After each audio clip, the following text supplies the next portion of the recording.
आपने बताया था कि शंकराचार्य जी के साथ पिछले वीडियो में आपने बताया था, मैं कहूँगा वो वीडियो ज़रा एक बार सुना दें फिर चलें कि जो ज्योतिष पीठाधीश्वर शंकराचार्य जी के साथ किया उत्तर प्रदेश की सरकार और पुलिस ने, भाजपा ने, वो इतिहास में किसी धर्मगुरु के साथ ऐसा नहीं हुआ, लेकिन वो विजेता बन के अभी उभरे हैं और मार्च में 12-14 मार्च के बाद उसके बाद सुनवाई होगी, पर उनको जो गिरफ्तार करने का एक प्रेशर डाला हुआ था, वो गिरफ्तारी से वो बच गए हैं।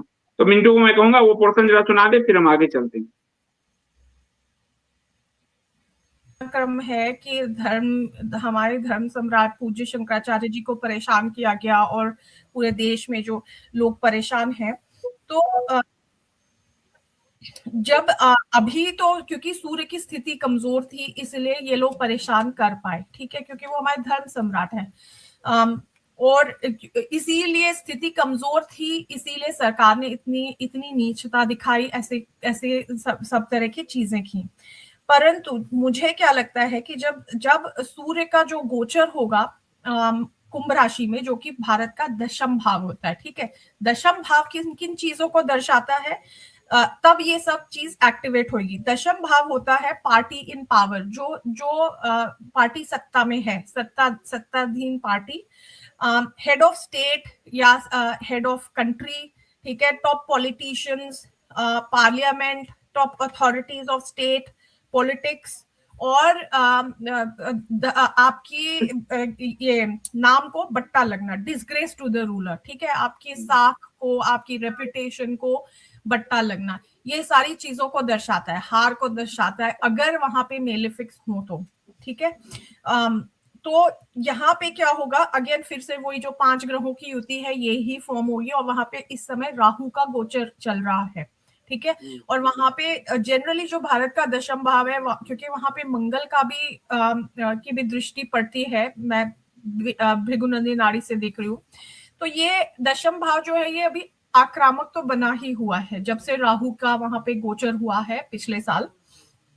तो इसलिए वहां पे प्रेजेंस रहेगा सूर्य का, मंगल का, राहु का गोचर से, तो ये बहुत एक्टिवेट होगा। एंड बिकॉज ये एक अंगारक टाइप की स्थिति बना रहा है, तो ये मुझे लग रहा है कि ये पूरा का पूरा दिखा रहा है कि उस समय शंकराचार्य जी की बहुत बड़ी जीत होगी। तो ये सारा जो उफान चल रहा है ना, ये it is all leading towards सरकार को मुंह की खानी पड़ेगी, क्योंकि धर्म तो है नहीं, अधर्म से उन्होंने ये सारा घटनाक्रम किया है। जैसे पीछे से जाकर के उन्होंने नोटिस चिपका दिया, और जो वो बोल रहे हैं वो भी झूठ तो वो खुद ही फैला रहे हैं, चाहे वो शंकराचार्य जी को लेकर हो, चाहे वो एआई से लगा दिया मूर्ति तोड़ के वो झूठ हो, तो झूठ तो वो बार बार बोल ही रहे हैं। तो जो भी जिन्होंने भी जो ये काम किया ना, ये सारी सच्चाई तो बाहर यहाँ आने पर वाली। श्वेता जी ने स्पष्ट कहा था कि शंकराचार्य जी की बड़ी जीत होगी। उस समय शंकराचार्य जी पे पॉस्को लगाया भी नहीं गया था, तब इन्होंने कहा था, और शंकराचार्य जी को गिरफ्तार करने की स्थिति भी नहीं बनी थी, एफआईआर भी नहीं हुआ था, तब इन्होंने ये बात कहा था। यानी उस समय पोजीशंस भी नहीं थी, लेकिन इनको ज्योतिष से दिख गया था कि कैसे शंकराचार्य जी की जीत होने जा रही है। और पॉस्को में आप देखिए कि किस तरह अपने ही मुंह की खाई यूपी सरकार, यूपी पुलिस और जो आशुतोष है वो अपने मुंह की खाई, और उनका मेडिकल रिपोर्ट फर्जी साबित हो गया। वो बच्चे उनके यहाँ शंकराचार्य जी के यहाँ कभी नहीं पढ़े, उनके ही सर्टिफिकेट से साबित हो गया। तो भयंकर मुंह की खानी उनको पड़ी थी। और मुझे याद है कुछ ज्योतिष को मैं देख रहा था तो वो कह रहे थे कि शंकराचार्य जी को तो जेल हो सकता है। तो संघी ज्योतिषों पे भी भरोसा ना करें, बड़ी दिक्कत की बात है कि वो हर चीज को संघ के चश्मे से देखते हैं। तो श्वेता जी, आपने जो कहा था शंकराचार्य जी की बड़ी जीत दिख रही है, वो तो हुई, बिल्कुल हुई। तो कैसे देखा और अभी क्या लग रहा है आपको? क्योंकि योगी आदित्यनाथ का जो एक संत गेरुआ छवि था, उस पूरे छवि को भयंकर डेंट लग चुका है। और क्योंकि योगी को लोग कहता भी कि वो नहीं है, पुलिस ने अपने मन से किया, लेकिन वो तो विधानसभा में खड़े होकर शंकराचार्य जी के खिलाफ बोल रहे थे और भयंकर डेंट लगा है। तो इसको आप कैसे देखते हैं? तो मैंने उस समय जो बताया था शंकराचार्य जी के मामले में जो उनकी जीत होगी, वो मैंने उस समय के फरवरी के गोचर के अनुसार बताया था। मैंने जो जो ग्रहों के गोचर चल रहे थे भारत की कुंडली में, और उसी के अनुसार मैं अभी भी बताऊंगी, ठीक है।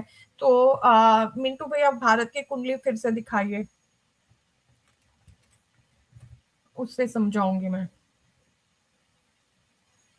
और मैंने जो आपने प्रश्न किया था, कल प्रश्न किया था, तो मैंने प्रश्न कुंडली के द्वारा भी ये देखा है। ये भारत की कुंडली है, ठीक है? जो लाल में जो ग्रह दिख रहे हैं वो इस समय के गोचर के ग्रह हैं। तो यदि हम देखें तो इस समय भारत के दशम भाव में मंगल जो है अभी अस्त है 5 डिग्री पे, उसके आगे उसको राहु मिल रहा है मंगल को, और उसके आगे फिर सूर्य है 17 डिग्री पे, और फिर बुध जो है वो रेट्रोग्रेड और कंबस्ट है, मतलब वक्री और अस्त है, ठीक है? ये मुझे दिख रहा है। और दशम भाव जो होता है वो और इस महीने ब्रॉडली ऐसा रहने वाला है। दशम भाव जो होता है वो होता है प्राइम मिनिस्टर का हाउस, ठीक है? It is the house of prime minister, it is the house of king बोला जाता है। जितने भी बड़े बड़े सरकारी सीईओज एग्जीक्यूटिव्स होते हैं, और even the bosses of big companies and businesses, इनको देखा जाता है। और जो देश का की जो प्रतिष्ठा होती है, नेशनल ऑनर, ये होता है। तो हम देख ही चुके हैं 2 दिन पहले देश की प्रतिष्ठा को क्या हुआ है, ठीक है? That is an indication. जो इसराइल जाकर के आए हैं और उसके अगले दिन ईरान के ऊपर जो वो हुआ है, हमने अब भी बात की है शुरुआत में, इसी लाइव के शुरुआत में। तो देश की प्रतिष्ठा को बट्टा लग चुका है। और मंगल और राहु, स्पेशली मैं बता रही हूँ 13 मार्च को मंगल और राहु क्रॉस करेंगे। मंगल जैसे आगे चलते हैं और राहु जैसे मैंने अभी बताया था पीछे की दिशा में चलते हैं, उनकी डिग्री कम कम कम होती है। तो अभी राहु जैसे 14 डिग्री पे हैं, मंगल 5 पे हैं, आगे चल के मंगल जाएंगे 6 डिग्री पे और राहु 13 पे। राहु की डिग्रियां कम होंगी क्योंकि राहु उल्टा चलता है, और मंगल यदि वक्री ना हो तो वो सीधा चलता है। तो मंगल 6 डिग्री 7 डिग्री ऐसे, और राहु पीछे आएगा 13 12 11 ऐसे। तो जब वो क्रॉस करेंगे एक दूसरे को तो एक बहुत ही विश्व में भयानक स्थिति बनाएगी। पर मैं क्योंकि भारत की कुंडली देख रही हूँ और भारत का दशम भाव है, तो मैं ये बता रही हूँ कि सरकार के लिए ये बहुत ही विरोधात्मक स्थिति बनने वाली है। सरकार की बहुत बड़ी हार होने वाली है, ठीक है? 13 मार्च के आसपास, 13 मार्च को ये क्रॉस होंगे मंगल और राहु।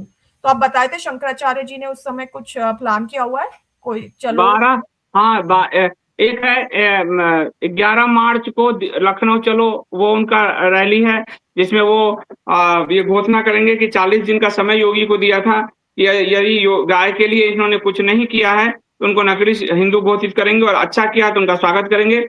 और 12-14 मार्च को शंकराचार्य जी वाला केस है जिसपे फाइनल हियरिंग का मतलब जो अभी ऑर्डर रिजर्व किया गया उस पर फैसला आना है। तो सरकार की हाल आप जो बता रहे हैं वो उस दिन हियरिंग भी है कोर्ट का 12 या 13 मार्च को, और 11 को लखनऊ मार्च है। शंकराचार्य जी का लखनऊ मार्च 7 तारीख से शुरू हो जाएगा। पूरा उसकी पूरी उनकी जो चार्ट है वो मैंने indiaspeakdaily.com पे डाला है, और 11 मार्च को लखनऊ से वो हुंकार भरेंगे कि गौ हत्या बंद करो। और आपको और मैं आश्चर्य की बात बताऊं कि आज ही मैंने भी एक पोस्ट लिखा है, गडकरी जो है, गडकरी, अब मैं आप कह रहे हैं ना कि सरकार के लिए खुलेगा, उनके झूठ खुलेंगे।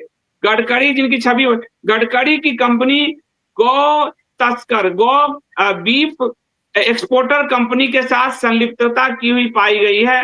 गडकरी की कंपनी उनके साथ उनका फाइनेंशियल लेन देन है, टाइप है, उस पर हमने पोस्ट भी लिखा, कारवां ने बड़ी रिपोर्ट छापी है। तो चीजें दिखनी शुरू हो गई है। तो 11 को लखनऊ मार्च है गाय पड़ी, 12 तारीख को शंकराचार्य जी पे सुनवाई।